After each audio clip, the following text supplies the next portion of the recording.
artificial and half of it is real. Really?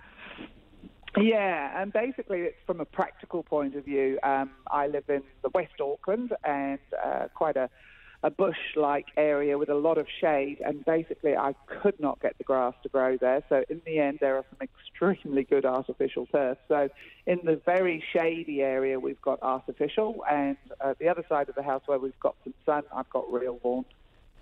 Okay, that's an honest confession. Thank you. And there are a few people who actually have those hybrid lawns. Very good to talk with you. Thank you for joining us, Kate Hillier from the big show, the revived New Zealand Flower and Garden Show. What's your opinion about lawns, both of you?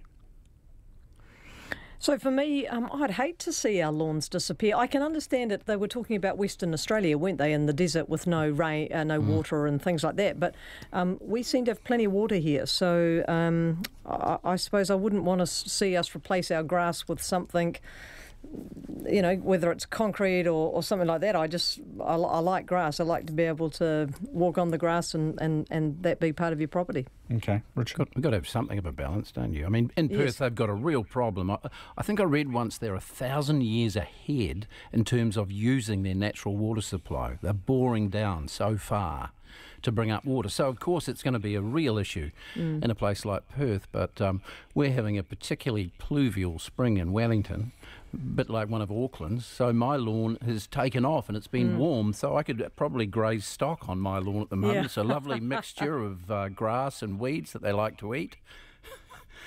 So, but you've got to have some lawn. You've got to have some space to move around to look at the flowers and the hedges and so forth. You can't have all bushes and all bush, can you? A pluvial spring is a real poet's description of... It is. Pluvial. It's a lovely word, pluvial. We live in a pluvial country, Jim, so some of these problems don't really visit us in the way that they visit Australia, which is where people live on the rim of that great big hot continent for a good reason. The only worry would be if it got less pluvial as the years go by. Well, it's more likely to get more pluvial, isn't it, with climate change?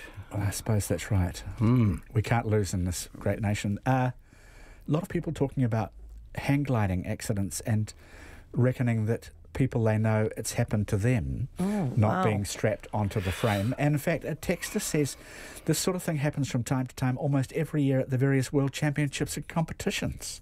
Oh my There are gosh. cases of pilots not clipping themselves in. Mind you, I suppose the difference is with a pilot, you'd probably realise fairly soon. Yes. That you And then it's just you. But if you were, you know, you were a tourist and you were clipping into somebody else taking you down, you'd be pretty upset that they didn't clip you in. You'd want to keep your biceps in damn good shape, wouldn't you? Absolutely. The Swiss bloke, I think he injured himself. He hung on so hard. He pulled various muscles and so forth, as you can well imagine. Well, better than the alternative, wasn't it? Yes, well, that's what he said. Being a wise fellow. Yes. It's been great to have both of you on the... There's an awful lot of traffic, as there always is from cyclists. I think probably of all the topics we ever... Of all the reaction we get on the panel over the years, I'd say from cyclists, it's been... Cyclists would hold the record. But today it's actually cyclists admitting their own shortcomings and talking about other cyclists needing to respect the basic truisms, as someone puts it, of cycling and etiquette. I don't really have time to quote from them. I only have time to say goodbye to Richard Langston. Thank you, Richard. Thank you, Jim. And Leonie Freeman on the panel today. Thanks, Jim. Thank you for your company, everybody, and we are back tomorrow. Checkpoint is on the way.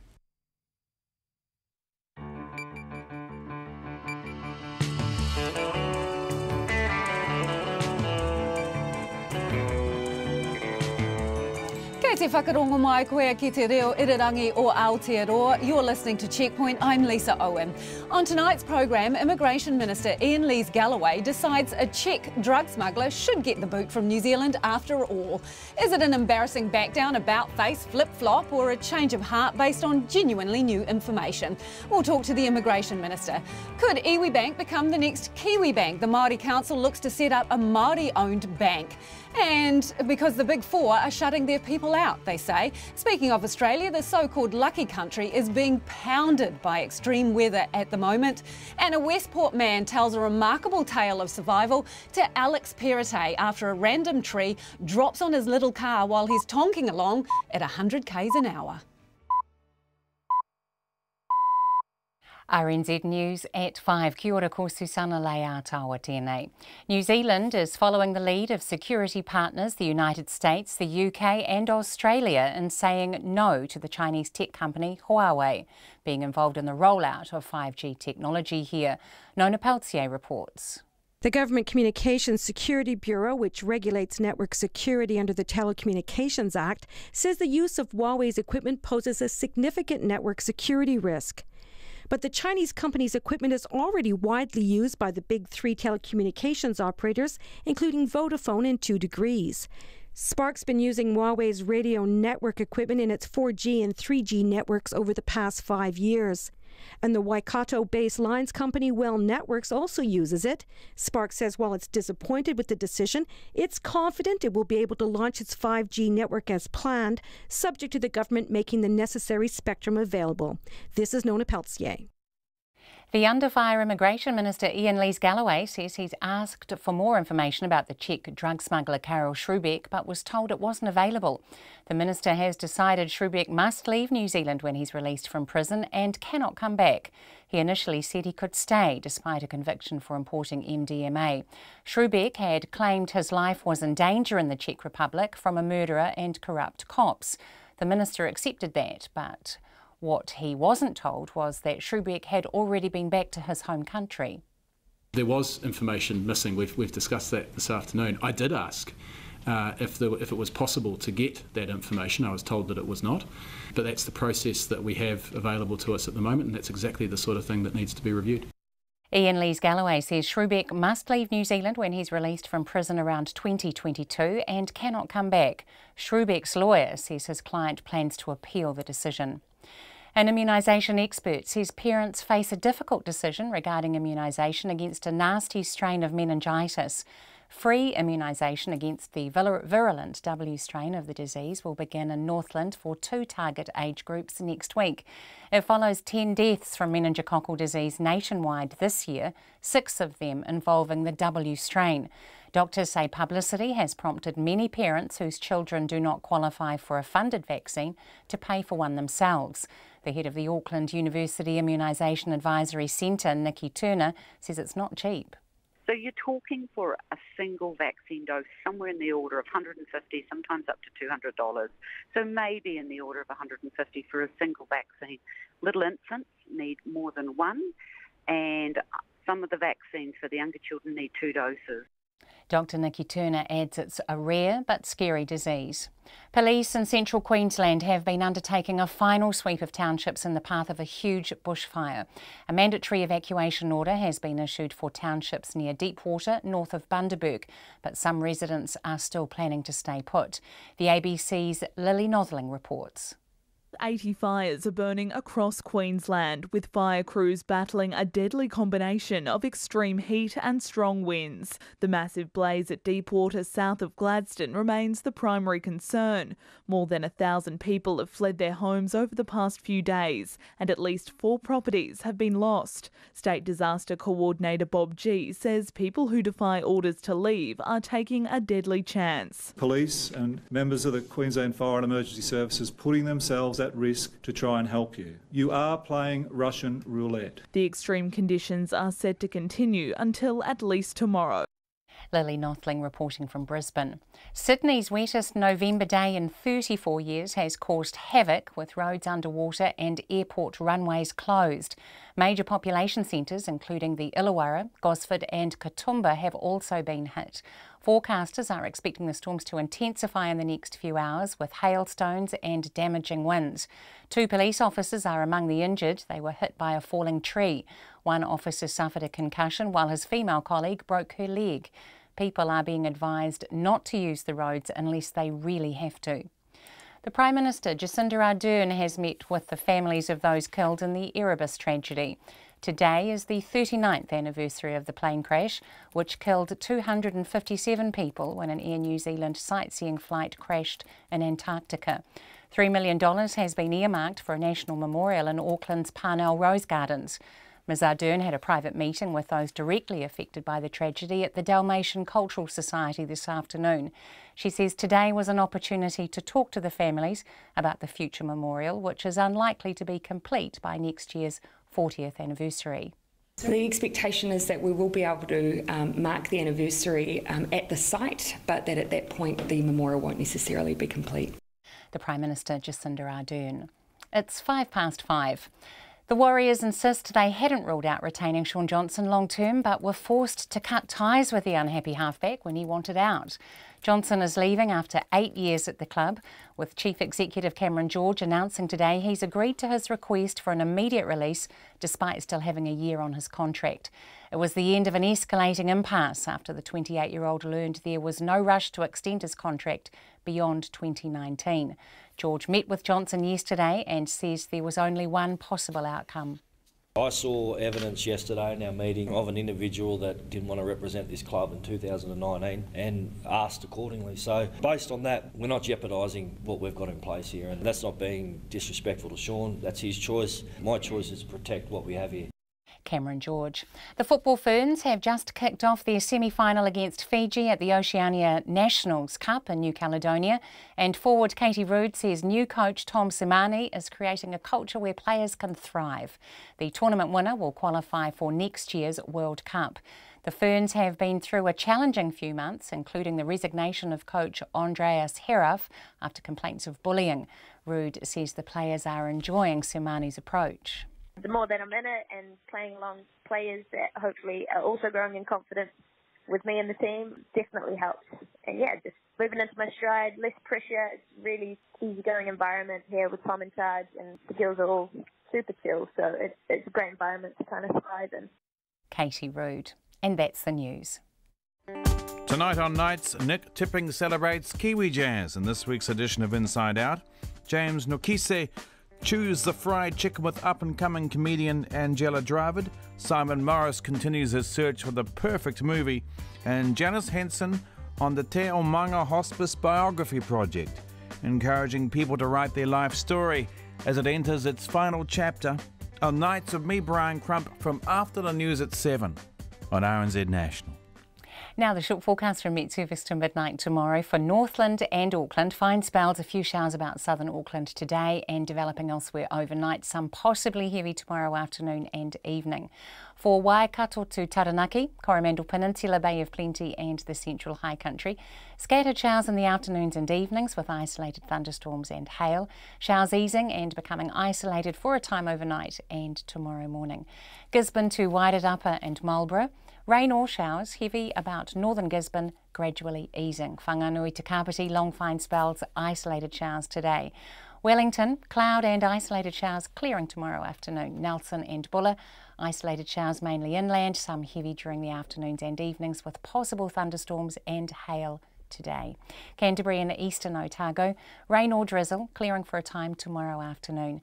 The remainder of Otago, Southland, Westland and Fiordland, fine apart from scattered showers during the afternoons and evenings, some heavy and possibly thundery with hail tomorrow. The Chatham Islands, low cloud and drizzle, easing to showers tomorrow. It's 8.5 minutes past 5 and you're with Checkpoint. Thanks, Susanna. And I'm Lisa Owen.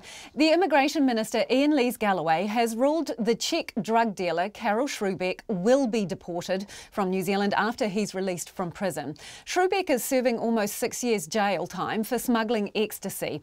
In September, Ian Lees-Galloway decided Schrubeck, who arrived in New Zealand under an assumed name, could stay here partly because of serious concerns for his safety if he was deported back to the Czech Republic. The minister says new information has led to his change of heart, but Checkpoint can reveal much of that information was actually in the original briefing notes read by the Immigration Minister when he made his original decision. Because Mr Schrubeck had been found guilty of a crime that carried a sentence of more than 12 months before he came to New Zealand, he should never have been granted a visa, either temporary or permanent, because he was technically an excluded person. So that makes him liable for deportation. That is a deportation liability that I had not previously considered, so it makes it a new decision. So you've said it's new information? Well, there was new information about his convictions that was available to me. There was also other new information that I was able to use in making this new determination. But that's not strictly true, is it? Because when you look at the 13 pages of advice that you had at the time you made your decision about deportation in September, it clearly states, point 31 of that advice to you says that he has been sentenced to 54 months imprisonment in the Czech Republic, and he is supposed to be serving that sentence. And in the same document at point 65, it says that he has an outstanding sentence in the Czech Republic which is yet to be served. So it's not new information. You knew it. Well, that's as I said, that's not new information. But I was not asked to consider deportation on those grounds. In preparing the case, Immigration New Zealand officials asked me to determine his liability for deportation based on holding a visa under a false identity, and for his conviction in New Zealand of importing MDMA. So you just ignored a critical piece of information. You just ignored a critical piece of information. No. So I used that information in making my ultimate determination on those questions. So I was aware of that. I was aware of that fact. As I said earlier today, I was aware of the fact that he had been convicted in the Czech Republic, and that was one of the things that I weighed up when I was considering his threat to public safety. But what I was not asked to consider was whether he was liable for deportation on the grounds of being an excluded person. Because you know that people listening to this, Minister, and I'm sorry to interrupt you, but this is essential. People listening to this will wonder, well, if it didn't bother you then, why does it bother you now? So it bothered me then, and it bothers me now, and it made up it certainly contributed to my consideration of his deportation. But what's crucial here is Immigration New Zealand didn't ask me to consider his deportation liability on those grounds. So it was a factor in considering public safety. But wouldn't a good immigration minister look at that? Wouldn't a good immigration look at that? If you had this critical piece of evidence before you that says he is supposed to be serving 54 months in jail in the Czech Republic, wouldn't you act on it at the time if it was that important? Well, I mean, that required me to know that created that additional deportation liability for him. Now, I think it is only reasonable to expect ministers to work with the advice that they are given. Now, the advice that I was given was that he was potentially liable for deportation on the grounds of his false identity and for the conviction in New Zealand. Those were the matters that Immigration New Zealand prepared the file around. Okay, so did they fail you?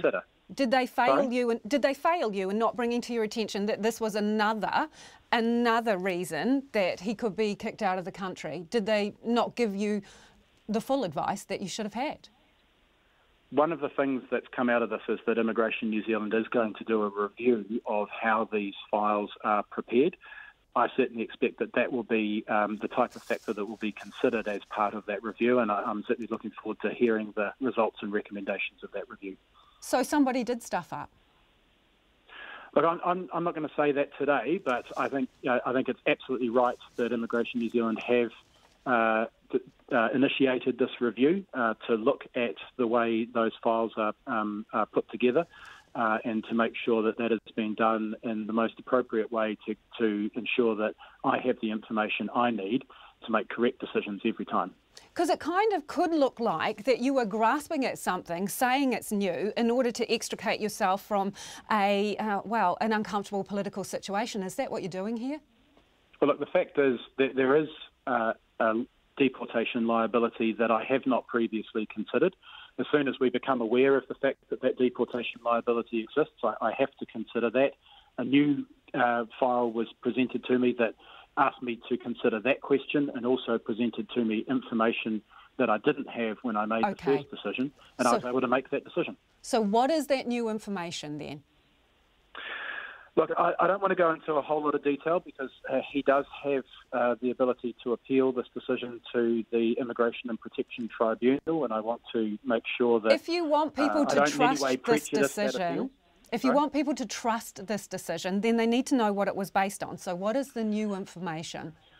Well, I will say that I did not have the information that he had returned to the Czech Republic available to me when I made the first decision. That is now in the public arena. It has been confirmed by Mr. Shrubik's mother, and that was certainly one piece of new information that I had when considering the case the second time. OK, when you look at the case briefing note you had in respect of that, it lists all his entries and exits from New Zealand, and it looks like a revolving door. There's quite a few of them. So why were further questions not asked and more information gathered on where he was going? Or why didn't you simply ask him or his family, which is what Checkpoint did? I did ask the immigration official who presented the case to me if it was possible to determine where he had ultimately travelled to.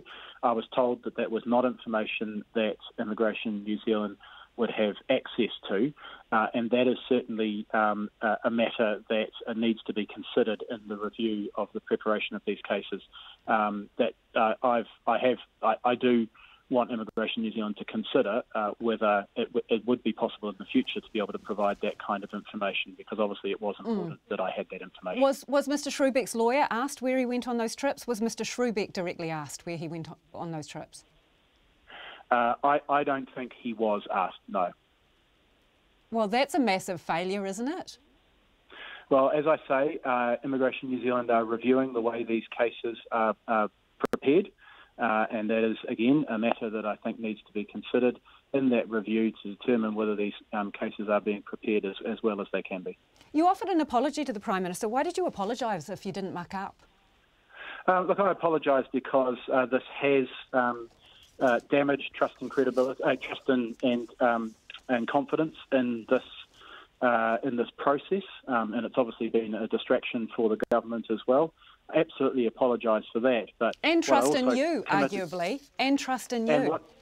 And what I am committed to doing is restoring that trust and confidence and making sure that we sort this out and that we have the appropriate information available so that we can get these decisions right every single time. I don't want to run away from this problem. I want to face it, front up to it and sort this out. So did you offer your resignation? No. Was it asked for? No. Did you ever discuss resigning with the Prime Minister? No. And that was the Immigration Minister, Ian Lees-Galloway there. Do let us know what you think. Don't forget, you can text us on 2101 and you can tweet us at Checkpoint RNZ, Facebook us at Checkpoint, or you can email us checkpoint@rnz.co.nz. We'd love to hear what you think. More first home buyers could get a foot on the property ladder when mortgage lending restrictions are eased next year. The Reserve Bank will loosen its loan-to-value restrictions for both owner-occupiers and investors in January and has hinted it could ease them further in the future. Kim Savage reports. The mortgage lending restrictions were introduced to help curb the hot housing market, and that's now eased, in the words of the Reserve Bank, to more sustainable rates. And so it's also easing up on its loan-to-value ratio restrictions. From January, banks will be able to allocate up to 20% of their new home loans to owner-occupiers who have a deposit of less than 20%. That's up from 15% of new loans currently. A senior analyst at CoreLogic, Calvin Davidson, says that may bring a few more borrowers in who were previously locked out of the housing market, but he's cautious about the impact. So you might see sales activity pick up a bit and perhaps an impact on prices, but I'm pretty cautious. There's anecdotally, the banks are still pretty keen to stay cautious, so they may not even sort of take advantage of the extra leeway. The Reserve Bank has tinkered with the LVRs since they were introduced in 2013, including singling out Auckland for special attention. But now house prices and credit growth are slowing. It's comfortable the pressure on banks has eased. Mortgage advisor Bruce Patton says at one stage the banks were virtually closed for business as far as buyers with small deposits were concerned. Then the rules were eased at the start of the year. It meant all the banks reopened for business because they had that little bit more lending to give. This next move will just give them that little bit more so that hopefully, they're open for business pretty much full time. And it's not just first home buyers who will benefit. Constraints for property investors have also been relaxed. Up to 5% of loans can be to investors who have a deposit of less than 30%, down from 35%. The Reserve Bank's Deputy Governor, Jeff Biscan, says the bank is mindful of the risk investors pose and has taken a cautious approach. It's still quite restrictive. We're still leaning against, a really high-risk lending. 30% deposit requirement for investors is still biting. It's just biting a little less, I guess, is what we're saying. The Reserve Bank says the restrictions could be further eased in future, but Governor Adrian Orr stresses that's dependent on how the banks behave. Are they going to be responsibly lending and avoiding the types of issues that we're talking about, or are we going to have to retain and or even increase again or reverse the LVRs? Because, in a sense, these are speed limits, and we want people to stay within the speed limits without us having to change the signs each week. Today's report on financial stability from the Reserve Bank also contained a heads up for banks with a warning they're likely to be expected to hold more capital from next year to protect themselves and their customers from new lending risks. The central bank says the results of its capital review will be made public next month. For Checkpoint, this is Kim Savage. It is almost 21 after 5 and you're listening to Checkpoint. I'm Lisa Owen. This is a remarkable story. A Westport man is lucky to be alive after a tree fell and crushed his car while he was driving on State Highway 7 near Reefton. Ryan Walsh was driving his beloved 1987 Honda City. He won't have a bad word said about it. He was going just under 100 k's an hour on the remote road on Sunday evening when the tree crashed out of the Victoria forest, bringing his tiny vehicle to a sudden stop and knocking him out. He was eventually taken to hospital where he learned he had broken his neck and 6 ribs.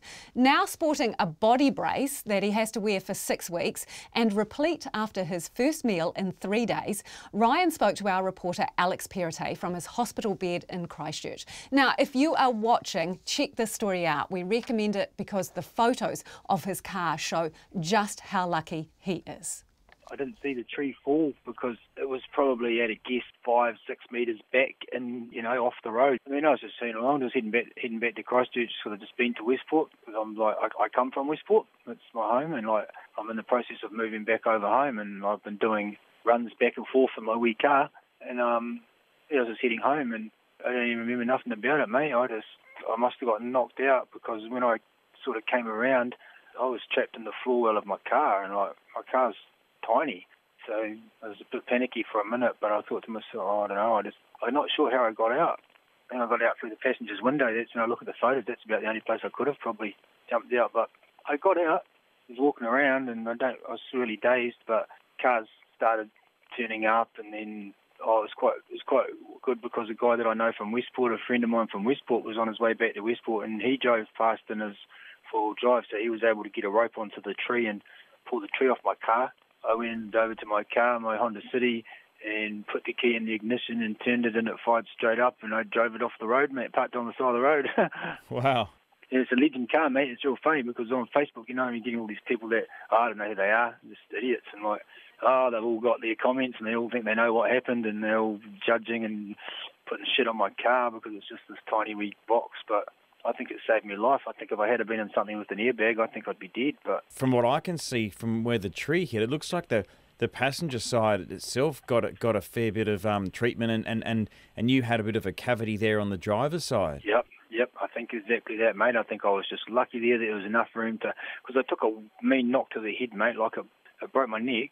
They tell me I've got what they call a C2 fracture to my neck, and they've been telling me how serious it is, and so I was a bit blasé about it, mate, I'm thinking, well, I'm not dead, but no, once I got it explained to me that I've got to stay very, very still. And so how did they look after you? You got a C2 fracture in your neck, you've just pushed your car off the road. How did you get to the hospital? In the cop car.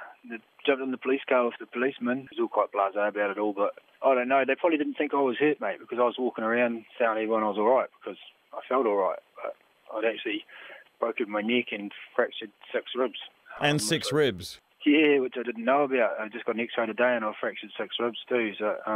So you don't even feel that your ribs or your body is sore at all? Nah, it's not real bad, I don't think. But I've had a past injury 20 odd years ago, mate. I crashed my motorbike in Westport quite wickedly and broke 6 ribs and collapsed my lungs and stuff like that. And what about your family? What have they had to say?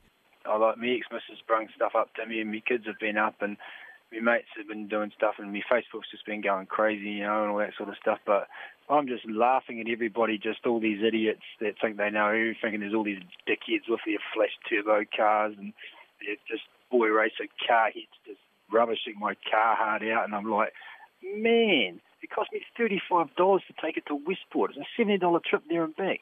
It's tiny. It's got 12-inch tyres. They cost $60 each. I mean, like... So you're going to get it fixed? No way, mate. She can't be fixed. She's absolutely rooted, but I'll get another one. I'll get another one. You get the same make. Well, she's a banana now, mate. She's a convertible. Yeah, I was lucky. You were very lucky. I mean, what do you think now, just looking back on the whole sequence of events, flying 100 kilometres down the road and that thing hitting you? I mean, how do you consider your situation? Oh, if I had been 2 seconds back, it probably wouldn't have hit the roof, and it would have hit across the windscreen or the bonnet, and then I would have been in trouble. It was just a freak of nature of where it hit, because, like you said, it crushed the whole roof, but it left that little pocket for me. I was just rapping along as I do in my little wee shopping trolleys, just a little car, and then it was a massive. It wasn't a big factory, but it was really, really, really tall. It scored me bullseye, mate. Like, bam, lined me up and just took me out. And that was Ryan Walsh talking to Alex Perrottet. And Ryan's friend Peter Turner has started a Give a Little page to raise money to help him buy a new car. I told you he was particularly fond of that little red Honda City. And if you're listening to that story, the video will be on our website and Facebook page shortly. If you want to see the extraordinary photos of Ryan's car, it is utterly totaled. Check it out. 2 Auckland women have locked horns over the fate of a sickly goat who was picked up from a roadside paddock amid concerns he was on death's door. Zeus the goat was living on a lifestyle block north of Auckland, but was removed last week by neighbours who say he'd been lying down unable to move for 5 days. But Zeus's owners say that's rubbish, and the people who claim to have rescued him actually stole a beloved family pet who they urgently want back. Our reporter Nita Blake-Person and cameraman Nick Monroe went to investigate. Emaciated with open wounds, an eye infection and struggling to move, when Charmaine Walmarans first saw Zeus last Tuesday, she thought he was dead. She claims his owners were waiting for him to die. And he was just lolling his eyes and he was stiff. There's no way that he was standing up the next day. Charmaine says when she begged them to let her take him, a man at the house said yes. She spent hundreds of dollars at the vet and has been caring for him around the clock ever since. Every 4 hours we give him VGs. It's a supplement that the vet has given. And so every 4 hours we'll inject him with it and then feed him molasses, goat nuts and all kinds of things. But he's slowly. It's a very slow process. She's plucked maggots from Zeus's open wounds and has helped him get back on his feet. He's got a story to tell. But this hasn't been a straightforward rescue. A few days after Charmaine picked up Zeus, she got a message from his owners demanding he be returned. She refused, saying she feared he would die there, and when she posted about the situation on Facebook, Zeus's owners contacted the police complaining their family pet of 5 years had been stolen. The landowners put in a complaint of theft, when in fact permission was given for the goat to go to the rescuers, and now they've backtracked and said that never happened, when in fact permission was given for the goat to go to the rescuers. Zeus's owners refused to be interviewed here today, but they did tell us there was never any neglect of the goat here on this property. They say he was a family pet and they want him back. But neighbours say they have their concerns. There are still 2 alpacas and 2 donkeys on this property, and they're worried about their lack of access to shelter and adequate food. Charmaine's been supported by Linda Nunn from the Animal Rehoming Charitable Trust. Linda says Charmaine has done the right thing rescuing Zeus. He was lying in a paddock in torrential rain, unable to get up for 5 days, with a dead paddock mate next to him, so he's been through a lot. I don't think he should ever go back to the property he's come from. This morning there were tears from Charmaine as the SPCA collected Zeus and took him to their Mangere shelter while it investigates the situation. Just what is wrong with Zeus is still unclear, although Charmaine believes he could be suffering from a serious bacterial infection. But it's what comes next that worries her. I don't have much hope that they will give him round-the-clock care like we did, but I'm guessing for now it's the best. I'm just praying that the SPCA doesn't let him go back in a month or two, because it looks like they might have to. And she has a message for Zeus's owners. Ideally, you shouldn't have animals. You are too busy. You acknowledge that to me, that very, very busy lifestyle. You can't really take care of animals. Late this afternoon, one of Zeus's owners sent Checkpoint a statement saying she had been a victim of abuse on social media as a result of Charmaine's Facebook post. She said she was an animal lover, but her name had been dragged around Facebook in a nasty, vitriolic, vindictive way because people hadn't sought the truth. Meanwhile, the police say, having spoken to everyone involved in the stoush, they are confident no crime has been committed. For Checkpoint, Nita Blake-Person. And just to add to that statement, Anita received a short time ago, the owner reiterates Zeus has never been mistreated or starved and lives in a vast paddock full of grass and buttercups with access to a water bore where he is also hand-fed pellets and vegetables. She says she respects rescuers who protect neglected animals, but vigilante justice is not okay and her family is not known to the SPCA in a negative light. She denies Zeus's dead mate was lying dead next to him when he was taken. She says the goat was buried 2 weeks earlier, and she argues Zeus's health has declined rapidly since Charmaine took him, and she just wants her little guy back so he can live out his days in peace.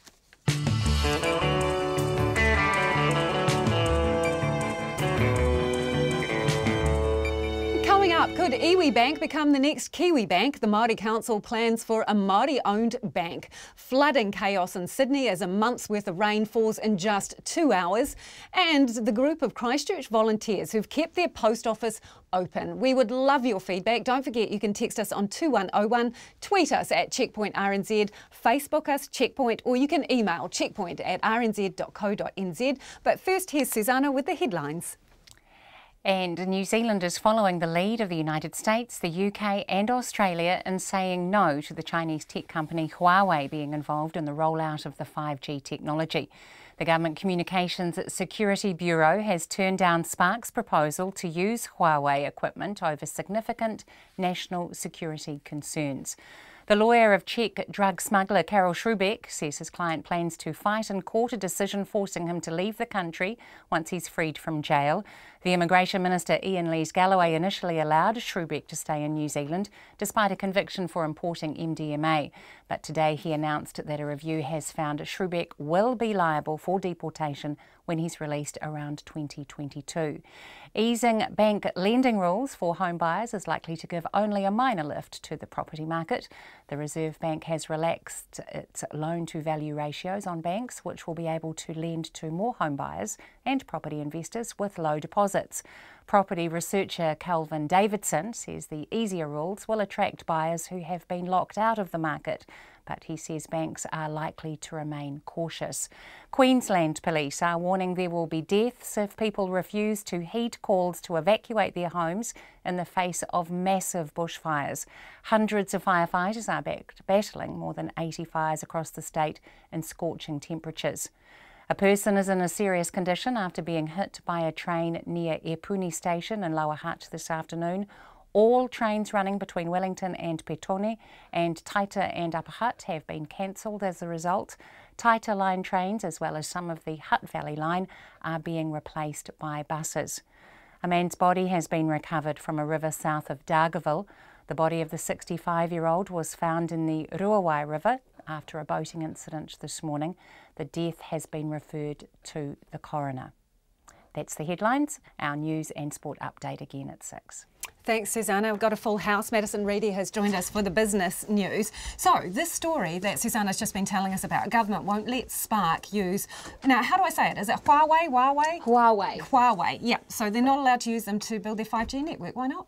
Well, the Director General, as Susanna just mentioned there, that the spy agency, the GCSB of the government, has basically said, we won't let you use Huawei 5G equipment in your rollout of the 5G network because of raising significant national security risks. Now, as it was mentioned in the news there as well, this follows Australia, the United States and the UK. And the United States actually tried to lobby its allies as well to have them ban it. So now New Zealand has obviously followed in those footsteps.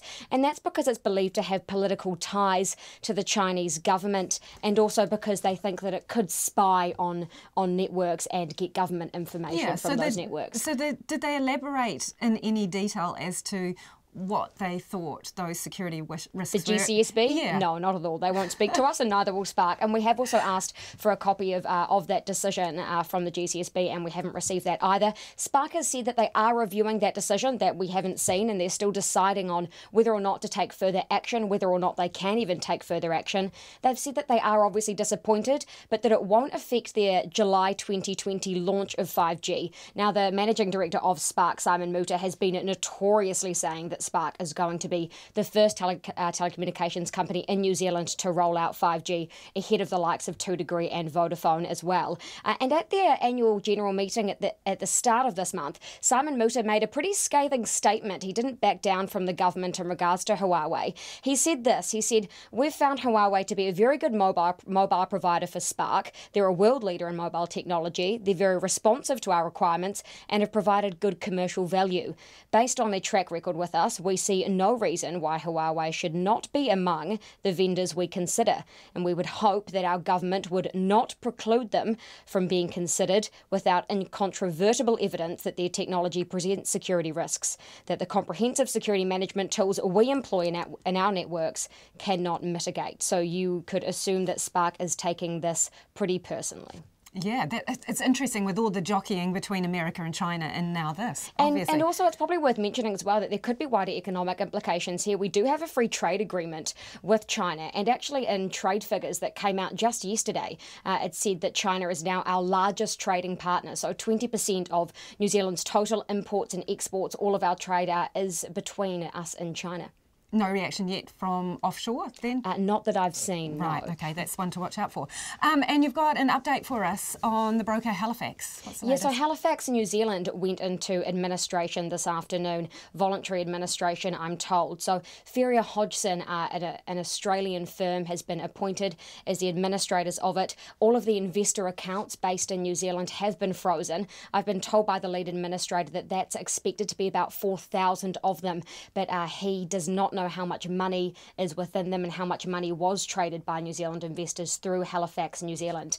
And also its administration today is not really any surprise, given that its Australian parent called Halifax Investment Services, that's already in administration. That went into administration last Friday, so that obviously cast questions over investor accounts here, and we had reports of investors based here already having their accounts frozen anyway. Hey, what happened on the markets? The NZX Top 50 Index closed up tonight, nearly 0.5%, so that's 40 points to close at 8,714 points. And Spark's share price closed steady on that news, so it's still trading at $4.12. But the New Zealand dollar is buying at 67.9 US cents, 93.9 to the Australian, and 53.3 British pence. Great, thank you. That's Madison Reedy with our business news. Turning now to banking. Could Iwi Bank become the next Kiwi Bank? The Maori Council thinks so and is taking steps to set up a Maori-owned bank. The Maori Council says Maori are being let down and shut out by the 4 big Australian-owned banks. It's calling on iwi to come together and make a Maori-owned bank a reality. Te Manu Korahi reporter John Boynton has more. The idea of setting up a Māori-owned bank has ramped up in the last month, with the Maori Council forming a working group on housing affordability. Māori home ownership rates sit at 43%, compared to 63% for the general population, and Māori are 5 times more likely to be homeless than Pākehā. Māori Council Chairman Matthew Tukaki says getting a loan is one of the biggest hurdles for Māori wanting to own their own homes. The number of Māori being able to access finance or mortgages or even just general credit lending through the traditional banking system, i.e. the Big Four, it's pretty restrictive. Many don't even get a look at. Mr Tukaki says a Māori bank would focus on lending for building on Māori-owned land and granting small business loans. But more importantly, he envisions a Māori bank closing the gaps of financial inequity many Māori face. There could be a bank for everybody, but I mean, let's face it, our primary focus needs to be on the development of our own people. Every social determinant is against our people. We have the highest suicide rates in the world now per head population. We are less likely to own our own homes. We are less likely to start up a small business. We still have high rates of unemployment. The Maori economy, including iwi-owned businesses, now sits at more than $40 billion. And Maori businessman Renata Blair says iwi need to take a serious look at teaming up to form a Maori-owned bank. It's no secret that a lot of our funds that we have with banks gets taken overseas because most of them are Australian-owned banks. So we'd like to see investment here in New Zealand and within our iwi. Mr Blair says investing in a Maori bank will mean iwi profits would stay in New Zealand. Because I like to see what I earn or what I save reinvested back into New Zealand. Yeah, that catchphrase of iwi bank it's starting to be a bit more accepted out there to people. Ricky Houghton heads the Korowai Trust, which provides emergency housing for whānau in the far north. He first floated the idea of a Maori-owned bank back in 2002, saying international-owned banks weren't delivering for Maori. These overseas offshore banks are running rampant with the way that they value Maori assets, the way that they treat Maori like second-class citizens, and they undervalue and underserve the Maori population, and something's got to be done about it. Mr Houghton himself ran into trouble when he went to the bank for a $700,000 loan to develop 9 homes on a $1.8 million property. Even with security backing from the government and a property valued at $1.8 million, the bank wouldn't allow Mr Houghton to take out the loan without putting the entire value of his property up for security. Did I do it? Yes, I did. I done it because it was the only way forward for the people that I'm trying to serve that are living in some of the most horrible living conditions you could imagine. Mr Houghton wants Māori to take control of their own financial future, and a Māori bank, he says, could be the answer. I can tell you now, if there was a Māori bank here today, I would much rather prefer my wages to go to a Māori bank, and so that I can support them in the fullest way possible. The Māori Council now wants iwi and banks to work together on the concept. Mo te hōtako te ahi pōnei, ko John Boynton, aho. Australia is being lashed by weather extremes this afternoon. Hundreds of people in Queensland are fleeing their homes ahead of raging bushfires, which have already scorched more than 22,000 hectares south of Rockhampton. In Sydney, a massive storm is causing chaos across the city, dumping a month's worth of rain in just 2 hours and packing winds of close to 100 kilometres an hour. Emergency services are stretched to breaking, but the climate scientists are warning Australians they better get used to it. The ABC's Sagar Cohen reports. Torrential rain in Sydney has caused chaos for commuters, disrupting trains and buses and leading to long delays and cancellations at the airport. It's so much rain today, and it's all like their trains are really running late, so we are also running late to the work. And some frustrated Sydneysiders are certain where to place the blame. I've got 2 young kids. History showing us that climate change is going to be a massive part of our lives and their generations. Yeah, it's not really normal to me because it's so much rain today.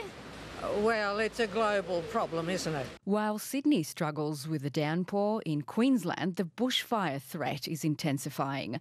About 80 blazes are burning in what authorities are calling unprecedented firestorm conditions. Emergency warnings are in place for the central Queensland communities of Deepwater, Baffle Creek and Oyster Creek. And Queensland's Fire and Emergency Services Minister, Craig Crawford, has issued a warning to residents of the community of Rules Beach. This is a very, very serious situation. It's nothing like we've ever seen before. You need to leave. Otherwise, it could be extremely dire consequences and you could lose your lives. Climate change experts warn that bushfires like these will become more frequent and more extreme.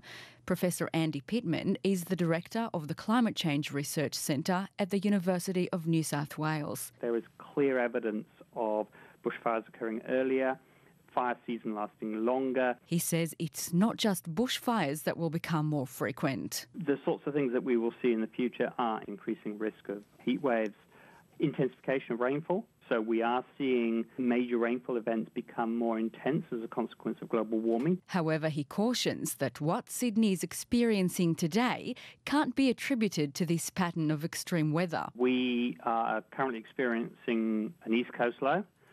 These things traditionally happen a couple of times a year. In contrast, he says that the magnitude, frequency and duration of heat waves are becoming more intense due to climate change.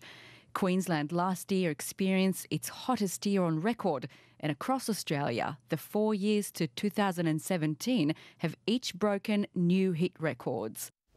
And that is Sagar Cohen reporting there from Australia. Let's return to our earlier interview with Ian Lees-Galloway, the Immigration Minister. Lots of feedback on this and his decision to deport Carol Schrubeck. This one from Maureen. Maureen's texted in saying she has complete faith in Ian Lees-Galloway, despite me screeching at him. Thank you for your feedback, Maureen. Have a great day. Steve says it is typical government response using ACC defence. The no one is at fault defence, but we'll have a review. Load of bollocks, says Steve. Wow, our new Immigration Minister, Ian Lees-Galloway, obfuscation. That's from Anaru.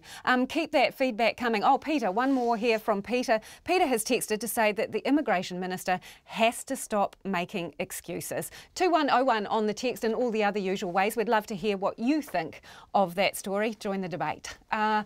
Now, family doctors have run out of supplies of meningitis vaccine amid rising worry about a nasty strain in Northland. Free immunisations will begin in that region next week in a bid to stamp out an outbreak of the virulent W strain of meningococcal disease. It's known as MenW. Parents elsewhere also want the vaccine now and are prepared to fork out hundreds of dollars for it. Our health correspondent Karen Brown has more.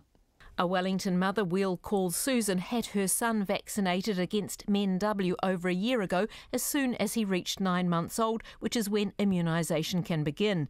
The vaccine was unfunded then as now, and she paid $150 a shot for the 2-jab vaccine. It just seemed like a small price to pay to ensure our son had the best coverage possible, really. Susan says she would have had her son immunised against the more prevalent B strain as well if it had been available then, which it wasn't. I'm just the kind of parent that will get every vaccine available. So I actively went out and found out, I suppose, what was available. In Northland, free immunisations will be given from next Wednesday to children aged 9 months to under 5 years and from 13 to under 20, the most high-risk age groups. Officials are using the Meningitis vaccine, 10,000 doses of which arrived in the country yesterday, with another 10,000 doses still to arrive. But parents elsewhere are also lining up at GP practices nationwide to get the jab for their children at around $150 a pop. That comes as no surprise to Immunisation Advisory Centre head Nikki Turner. It's a rare disease, but it's a very scary disease. And as a parent, if you know there's some protection, even if it's very rare, then you'd want it for your child. She says it is expensive. So you're talking for a single vaccine dose somewhere in the order of $150, sometimes up to $200. So maybe in the order of $150 for a single vaccine. Little infants need more than one, and some of the vaccines for the younger children need 2 doses. But vaccine stocks at GP practices ran out last week, says Alan Carter, the country manager of the maker of Meningitis, Sanofi. We are certainly seeing a big upswing in usage. So we have we had more stock came into the country yesterday, which should be available sometime today.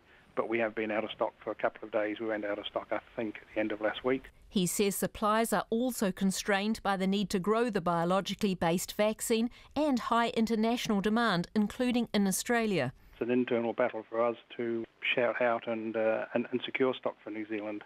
So some of the stock that we are bringing in is what is called international packs. So we need to get approval from MedSafe to bring in something that's not specifically doesn't have the New Zealand packaging. So there's a number of steps and processes that we have to go through.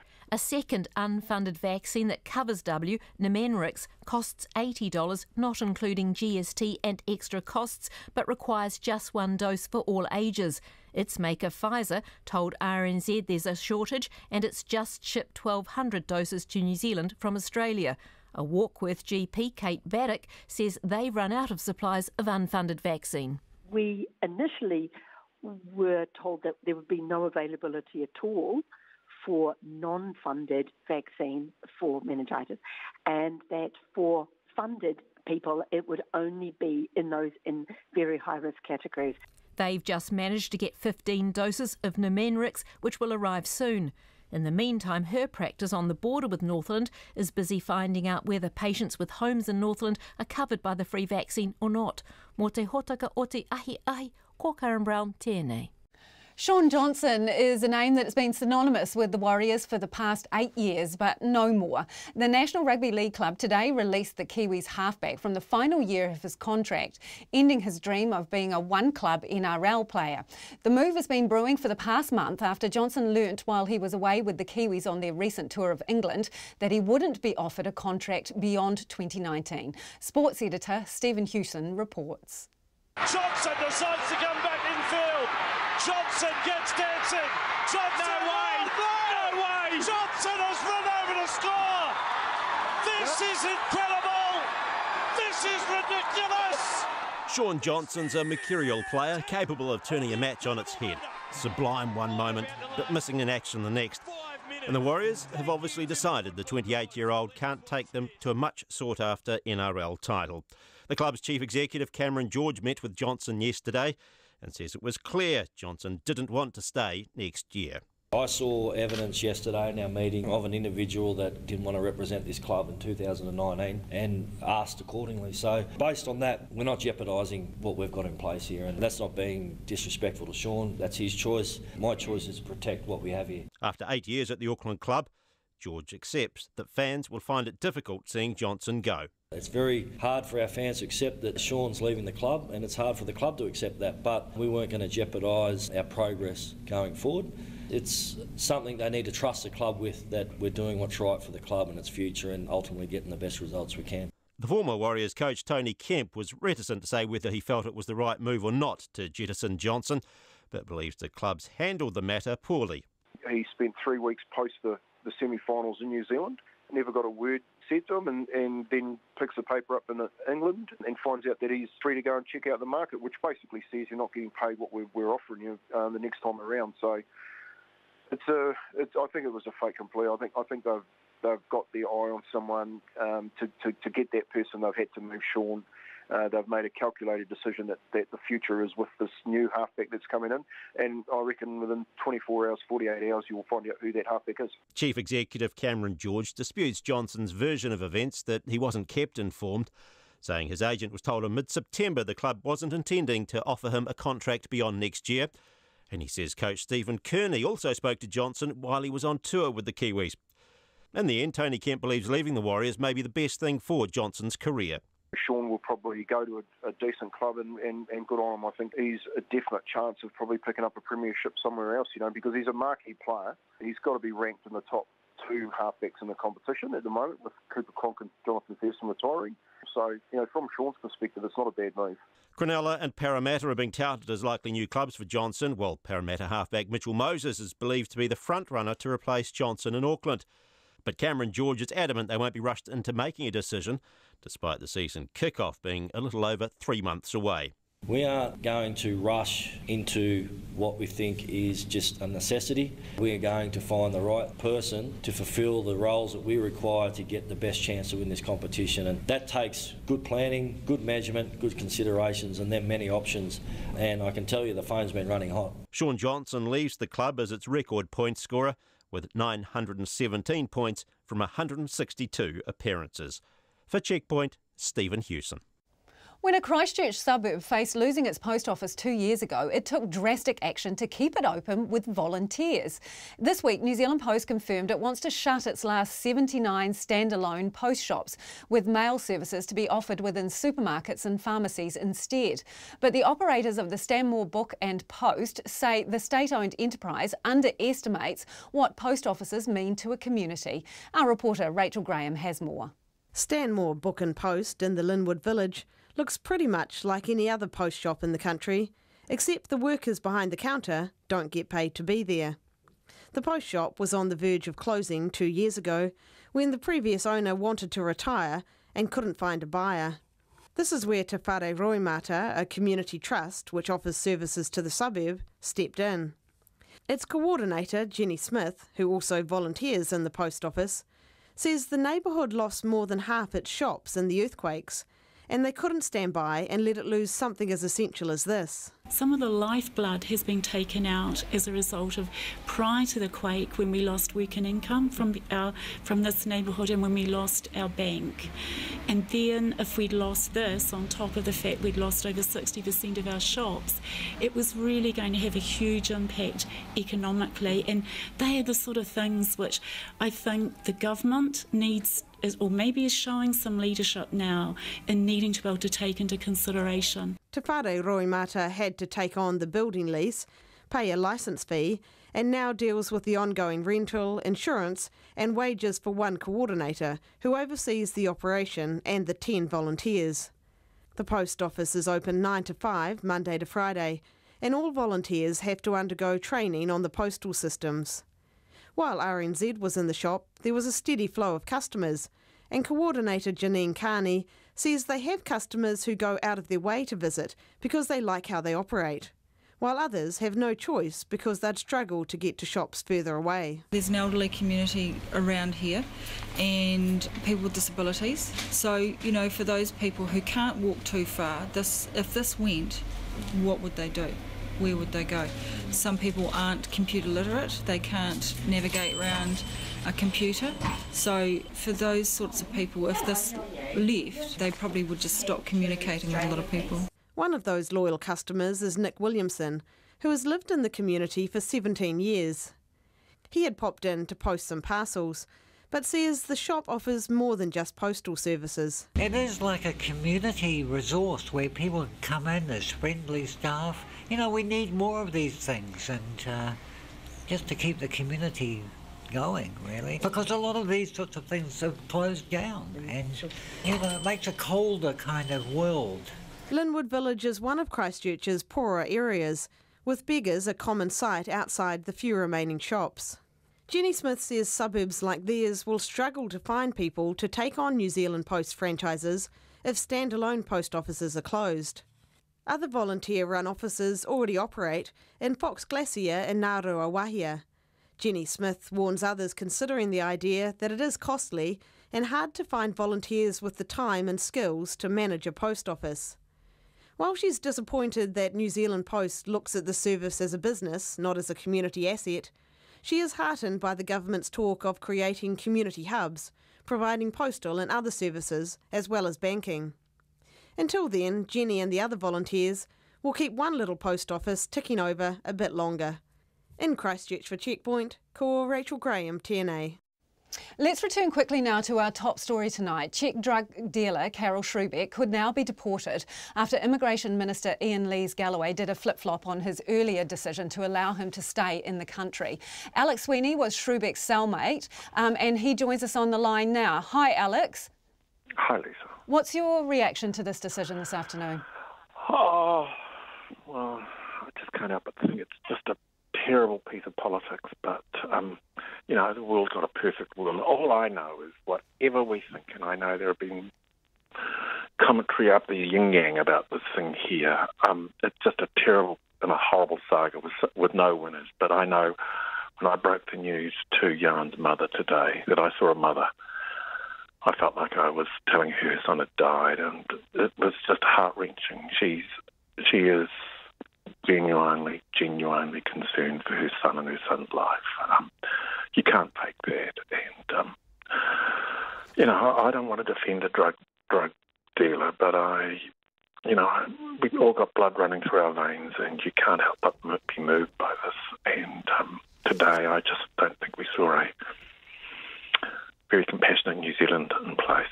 Well, really I suppose, as you say, there's been a lot of commentary on this, but he's a convicted drug dealer here in New Zealand, and he was convicted in the Czech Republic as well, sentenced to 54 months jail. Those are not minor convictions. Why should we let him stay in our country when we want the best of the best? That conviction in Czechoslovakia is just, that would never stand up here in New Zealand. We do know that. That's just a load of hogwash. He's serving his time time for his conviction here in New Zealand. I don't know.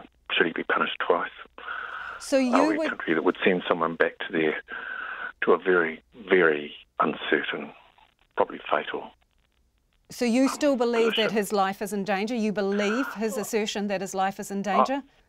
I shared a cell with him for 17 months, away from this media circus. It was as clear as the sun rising in the east and setting in the west. It's his fear for his life back in the Czech Republic. Yeah.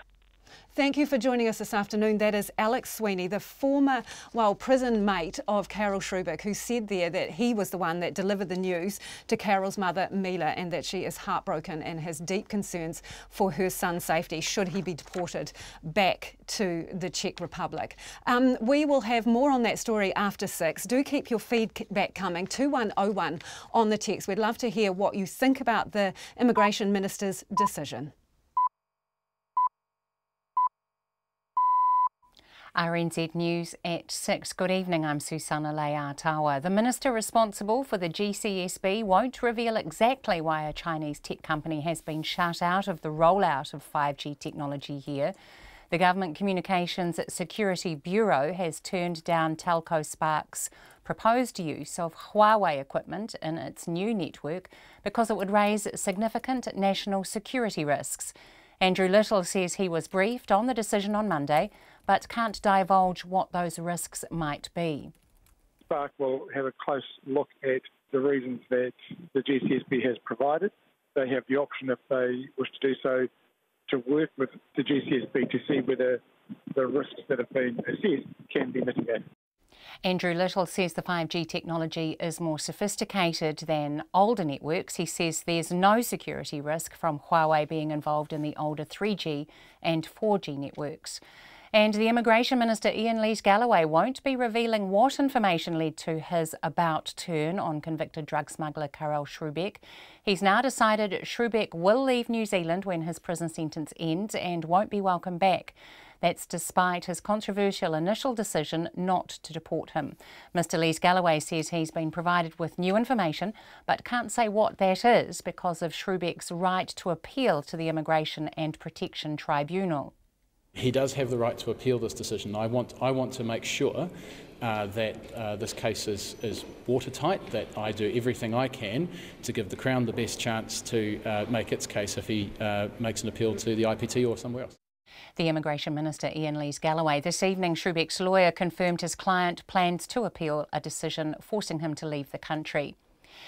Easing bank lending rules for home buyers is likely to give only a minor lift to the property market. The Reserve Bank has relaxed its loan-to-value ratios on banks, which will be able to lend to more home buyers and property investors with low deposits.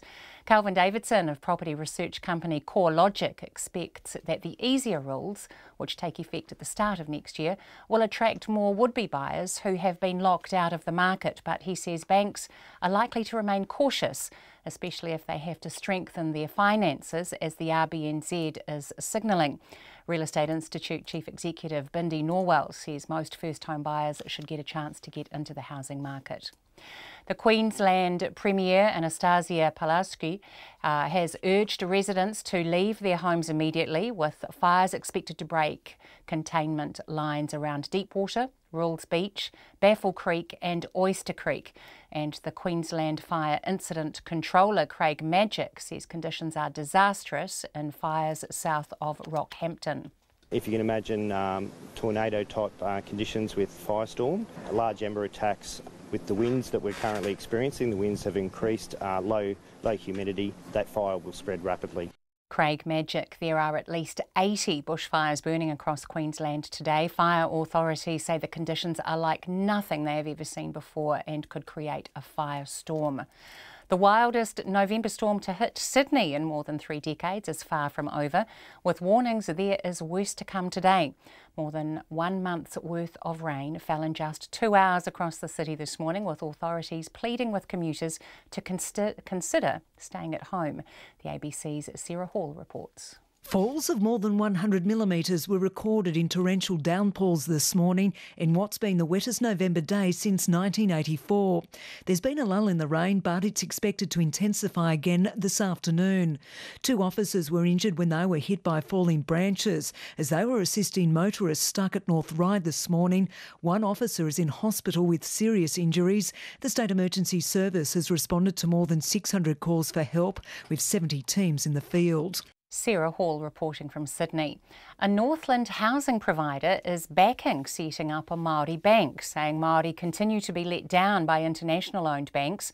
The chief executive of the Korowai Trust, Ricky Houghton, first floated the idea of a Maori-owned bank in 2002, and he supports the Maori Council calling for iwi to come together to establish such a bank. Mr Houghton believes international-owned banks aren't delivering for Maori. There's a lot of people there that see Māori as second-rate, that see Māori as substandard, and I've got to tell you that if we got our chance to get out of the starting blocks with a Māori bank, it will be the best thing that ever happened to Māori since the invention of the wheel. Ricky Houghton. Māori home ownership rates sit at 43% compared to 63% for the general population. In sports news, the hunt for a replacement for departing Warriors playmaker Shaun Johnson is underway in earnest. The Kiwis halfback has been granted an immediate release from his NRL contract. Johnson yesterday told the club he wanted to leave after the Warriors made it clear they wouldn't be rushing to extend the 28-year-old's deal beyond the end of next season. The chief executive, Cameron George, says letting Johnson go was in the best interests of the team. We're comfortable. It's the right thing for our club to do. It's about protecting the club. It's about a club-first mentality. We don't want to compromise our progress that we've made in 2018. I would say we are the best positioned NRL club, salary cap-wise, and there's 2 very busy people in the back office now looking at all options. Cameron George. Johnson has been linked with a move to Cronulla. The New Zealand women's football team led New Caledonia 7-0 at half-time in the Oceania Nations Cup semi-final match in New Caledonia. The winner will play either Fiji or Papua New Guinea in the final, with the tournament winner qualifying for next year's World Cup in France. Paralympic gold medalist swimmer Mary Fisher is retiring from competition. Fisher won gold at the London 2012 Paralympics, setting a world record and winning 4 medals in total. She then went on to set another world record and win gold at the Rio 2016 Games.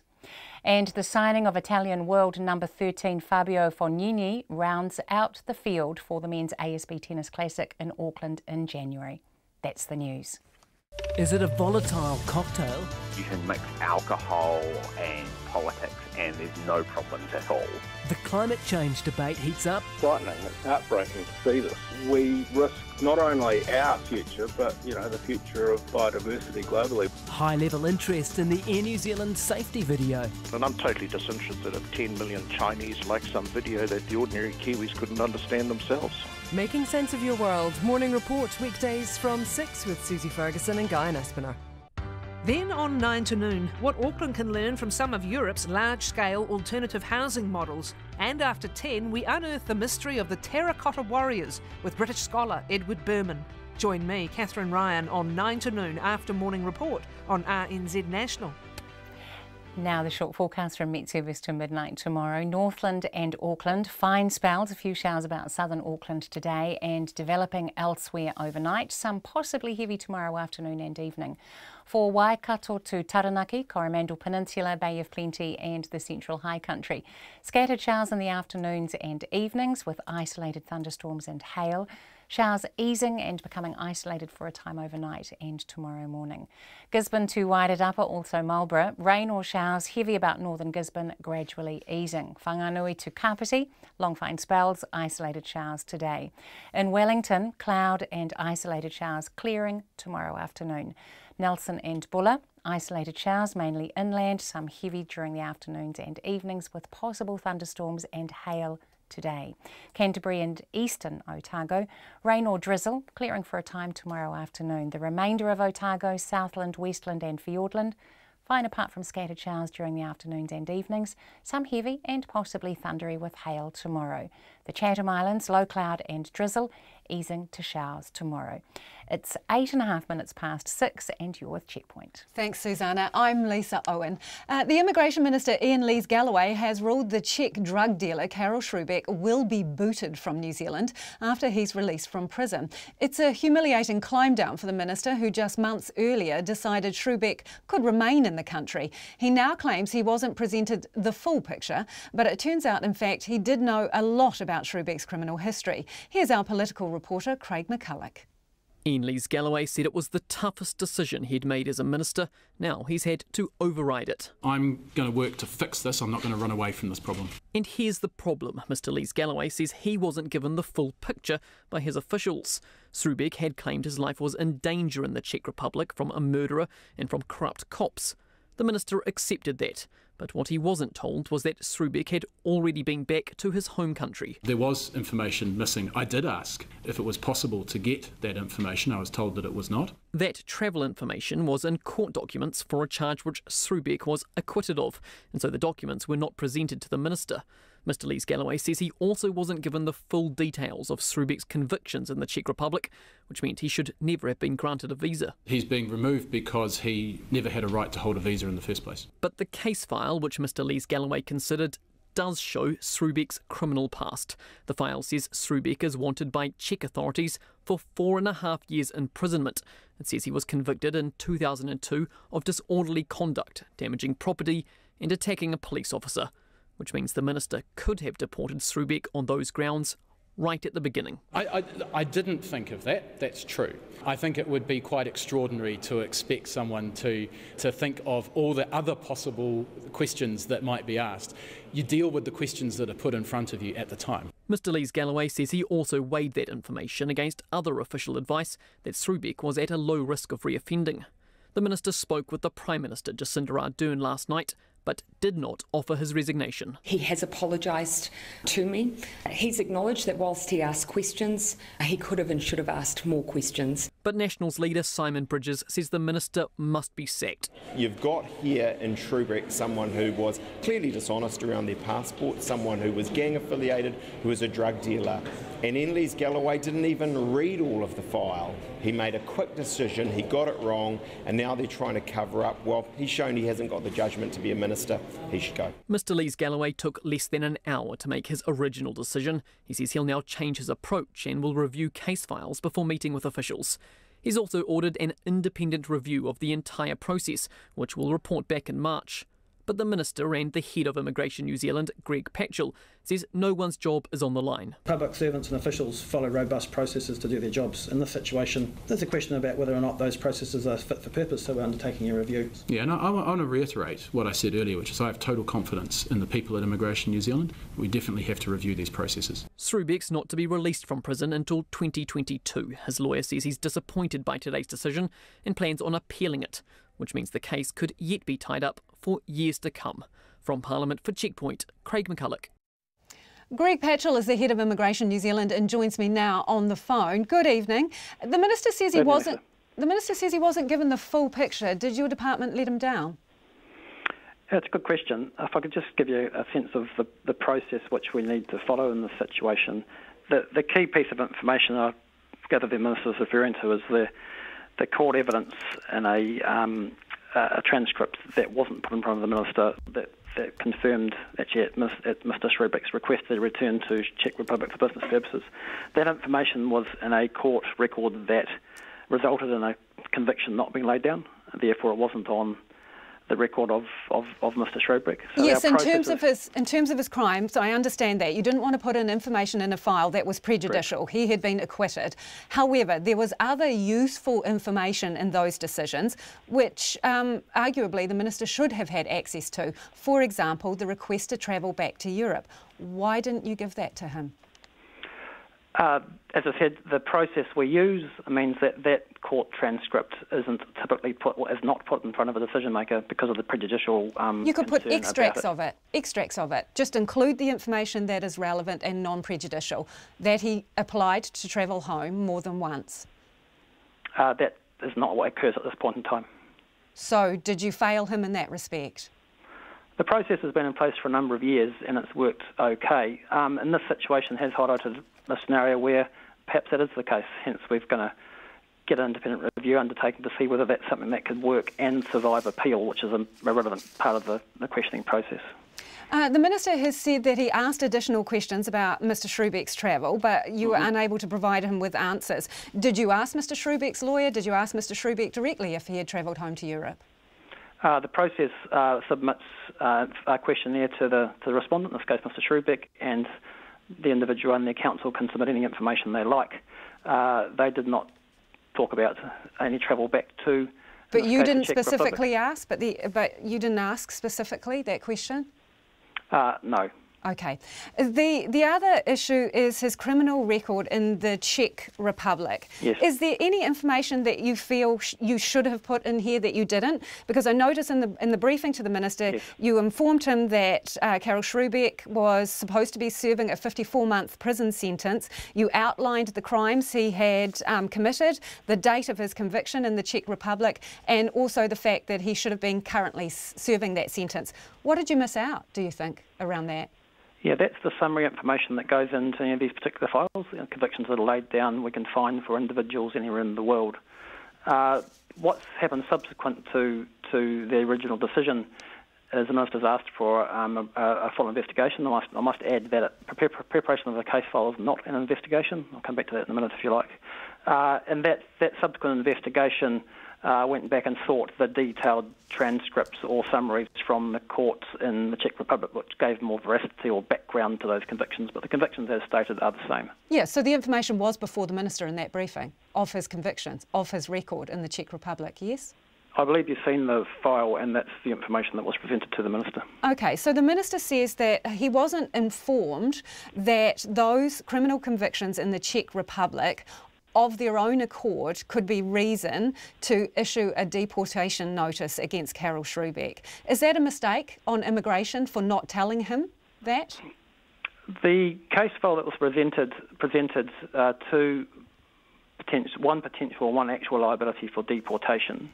They were the ones that came off the New Zealand-based convictions for the importation of drugs, and one for potential liability for the use of a false identity. Therefore, those convictions aren't directly relevant to those two reasons. I understand that. I understand that the information before the Minister was to consider a particular issue about deportation liability. However, in the summary that you gave him was glaring information that indicated there was another reason that he could be deported. Is it on the Immigration Service to draw that to the Minister's attention or not? Whose responsibility is that? Yeah, you could conclude that, yes, but in this situation that information wasn't relevant to the liability reasons put in front of the Minister at the time. So to be clear, we could conclude that it was the Immigration Service's responsibility to draw that particular fact to the Minister's attention. Hey, by the way, this alone is enough to deport him on another order. You should have done that. We could have done that if we had considered that to be relevant to deportation at the time, and it wasn't. It's relevant for a separate reason. Yes, for a separate reason, but why not draw that separate reason to his attention? Isn't that critical information? You're considering whether this person is suitable to stay in New Zealand. We're considering in that case file whether the individual is suitable to... Well, actually, in fact, in that case file, we're considering whether the individual should be granted an ability to stay in New Zealand. So ignore all other pertinent information? They're already liable for deportation in the original case. Right, so I'm just trying to establish why you would not draw something of that significance to the Minister's attention. That was a mistake, was it?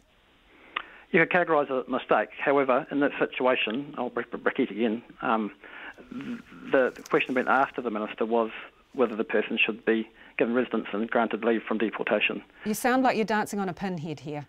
You could say that.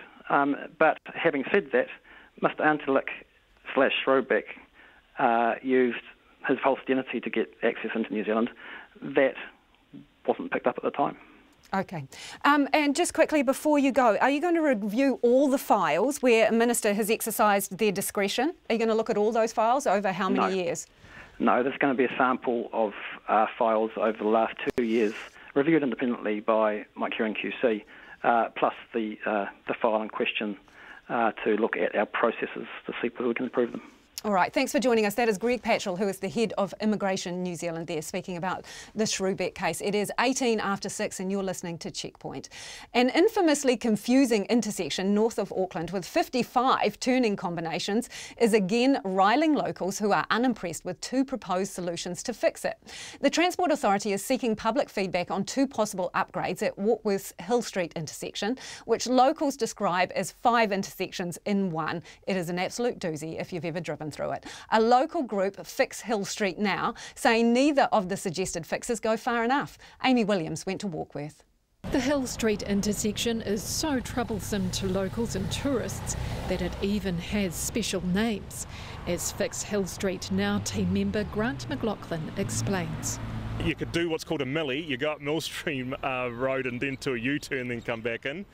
When they trialled closing Elizabeth Street to see if that relieved congestion, people would actually just go up there and do a U-turn up there, we called a millie.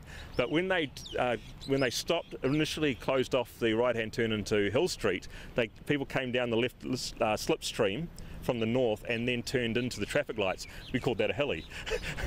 As a former hearings commissioner and lawyer, Mr McLaughlin is familiar with planning issues. He drives through the infamous Hill Street intersection each day and says it's dangerous because it's confusing. There's always something going on. Remember, it's 5 intersections within 30 metres, and the route that I usually have to take, I have to give away 3 times to get into town. It's quite confusing for a lot of people. I just have to be extra cautious. He says NZTA's proposed fixes will not solve the problem of congestion and confusion for drivers. NZTA's 2 main options include a large roundabout at the intersection with 5 exits, or adding traffic lights at the Hill Street and State Highway 1 intersection with the main street, Elizabeth Street, becoming a one-way street leading into Warkworth. About 50 people went to an open day to view and hear about the intersection upgrades on Saturday. Another open day is being held till 7 o'clock tonight at the Warkworth Town Hall. NZTA's Director of Regional Relationships, Steve Mutton, says they want to hear from the local community. The upgrade is to simplify the traffic movements and improving current congestion issues.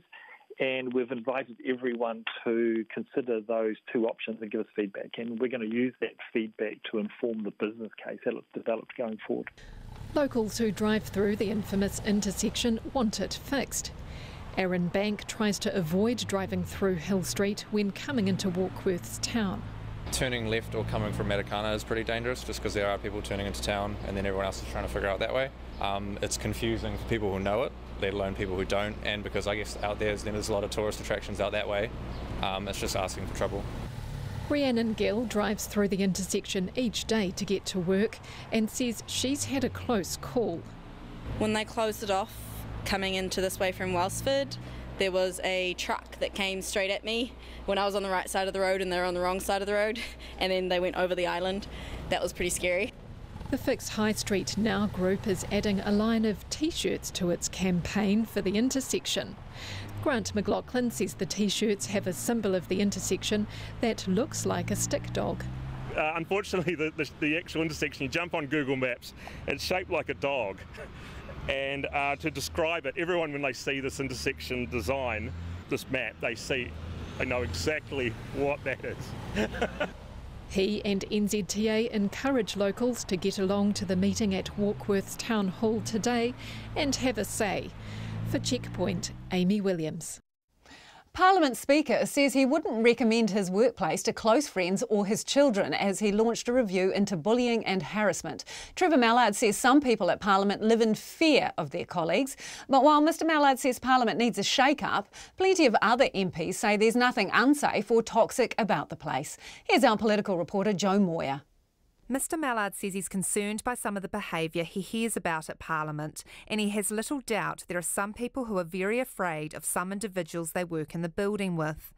Mr Mallard says it's a high-stress place to work, the hours are long, and sometimes the requests made of staff are unreasonable. It can have its toxic periods, and You know, if I was looking for a place to recommend for, you know, close friends or kids to work at, it wouldn't be at the moment somewhere I'd recommend. Mr Mallard is so concerned by the lack of training on offer for new MPs and staff that, separate to the inquiry, he's working to change that and also provide refresher courses for more seasoned politicians.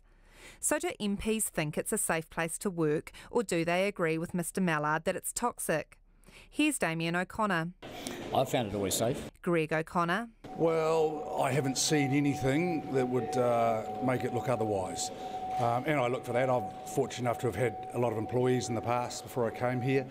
And you do look for little signs, and certainly from what I've seen, and you're only looking at things from our side of the house, admittedly, but I haven't seen anything that's given me anything to really worry about. I'm very conscious of that sort of stuff, I suppose, especially having come from police and having seen how things can go wrong if you don't stay on top of it. Megan Woods. Oh, look, I think Parliament's a unique workplace, and it's certainly there are things that I think could make it a more pleasant place for people to work. It's not something that I personally have ever found a toxic workplace, but I acknowledge that for some people it is a difficult place. Chris Farfoy. It's a strange old workplace. I've been here for a while in a few different guises and seen some things I probably wouldn't want to see. So I think the review that's underway will hopefully make it a much more pleasant place to work if you're getting a hard time. I also asked MPs whether they'd recommend Parliament as a place to work to family and friends. Here's James Shaw. Yes, I would. It's not an unpleasant place for everybody. But it's and I think the thing about what the Speaker's announced is that it's making it a safer place for people. Judith Collins. Yeah, I think it has a very good health and safety culture, and compared to many other workplaces, I think it's actually generally pretty safe. Greg O'Connor. I've got a daughter, and that's actually the very test I've applied, is saying would I be happy for my daughter to be working here, and I would, yes. Damien O'Connor. Oh, absolutely. I think it's the most stimulating but challenging environment that you can work in. Very, very dynamic and lots of pressure, but I think that's why people are here. Mr Mallard says a variety of things led to him calling for a review, including recent incidents involving MPs. Earlier this year, Labour MP Mika Whaitiri was stripped of her ministerial portfolios following a physical altercation with a staff member, and former National MP Jamie Lee Ross was accused of bullying and sexual harassment by multiple women. The latter prompted the National Party to conduct its own review into the party's culture. This was Ms Whaitiri's response to whether she thinks Parliament is a safe place to work. That's what the Speaker's review is going to be, and I support him doing that. Ms Whaitiri is already undergoing professional development at the request of the Prime Minister, and by the time the next crop of new MPs enter Parliament, it's likely there will be new training on offer. From Parliament for Checkpoint, Joe Moyer. The creator of one of the most successful and wackiest cartoon characters has died. Stephen Hillenburg, who created SpongeBob SquarePants, died from motor neuron disease aged 57. His death was confirmed by Nickelodeon, which has broadcast the hugely popular cartoon series since 1999. The BBC's Vincent Dowd has this report on the show's huge popularity. Are you ready, kids? Aye, aye, Captain! Who lives in a pineapple under the sea? It's run for almost 20 years. It has devoted fans, not all of them children. SpongeBob SquarePants is one of the most successful and oddest animated series ever. Steve Hillenburg, trained as a marine biologist, moved into animation, went to work for the Nickelodeon network and created his series about a sponge who lives in a submarine pineapple in the town of Bikini Bottom. It's fast and funny, somehow both knowing and innocent. That's funny. I don't remember subscribing to Fancy Livin' Digest.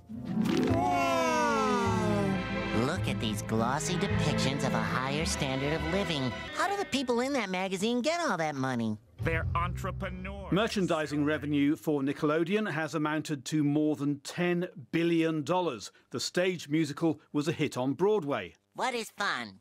Let me spell it for you. F is for friends who do stuff together. U is for you and me. N is for nose picking, sharing. Steve Hillenburg saw that audiences craved good-natured anarchism with pop culture references. That realisation made him very rich indeed.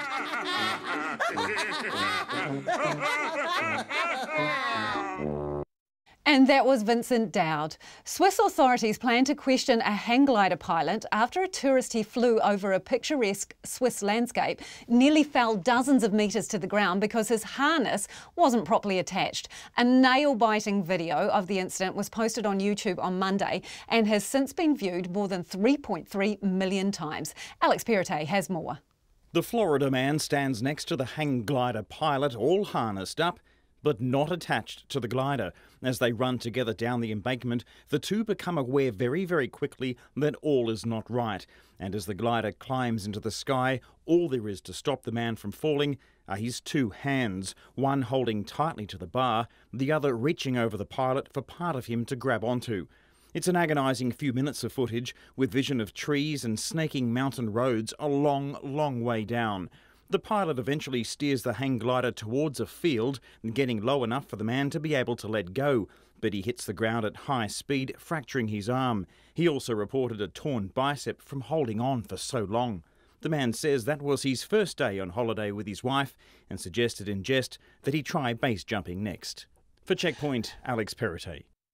If you have not seen that video, you really need to go onto our Facebook page and check it out. It is incredible. We did challenge Alex Perrottet to go down to the local gym and see if he could hold his own body weight for 2 minutes and 30 seconds, which is what the guy did, sometimes with one hand. He declined that challenge.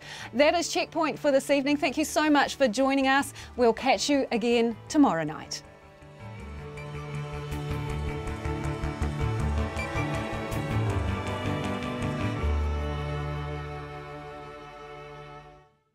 RNZ News headlines at 6:30. It has emerged that the Immigration Minister was informed of a drug smuggler's violent crimes in the Czech Republic and allowed him to stay in New Zealand anyway. The government won't say exactly why a Chinese tech company has been shut out of the rollout of 5G cellular technology. Easing bank lending rules for home buyers is likely to give only a minor lift to the property market. Indonesian investigators say a Lion Air jet that plunged into the sea last month, killing 189 people, was not airworthy during a flight the day before it crashed. Our next news and weather is at 7. Like they say, it starts with words. Words lead to story. Story leads to storytelling. Storytelling leads to listening. Listening to stories is the gateway path to reading. Yeah, but I'm too busy to read to little Schnookums and Popsy. Super story time, man.